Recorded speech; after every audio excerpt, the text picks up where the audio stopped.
Hello all, welcome to Awesome Style. This is once again Awesome Style with a new video. Consume this detox water 2 times a day to lose 5 kgs in 1 week. Here I am going to use ginger, lemon and honey. This is a simple and quick preparation of a detox water. Here I took a peeled and cut ginger.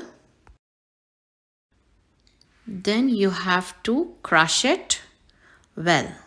Make sure it is crushed well, or you can grate the ginger also. Here I'm going to use the boiling water from my kettle. Add 2 cups of water in the pan.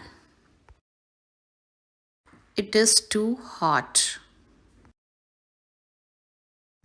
Now add the crushed ginger, 1 full teaspoon.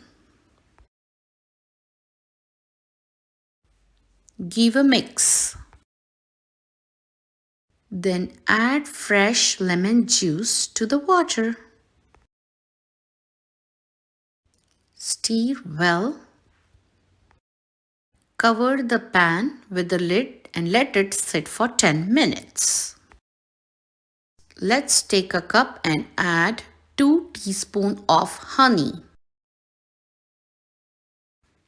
Follow the steps as shown. Give one more mix in the pan, then you can pour the water into the cup. I have been trying this water personally. Don't forget to like, comment, share. Give a good last mix so that the detox water is ready to drink. Hope you all try this detox water to lose weight quickly. Thanks. Allah Hafiz. Bye. Like, comment, share.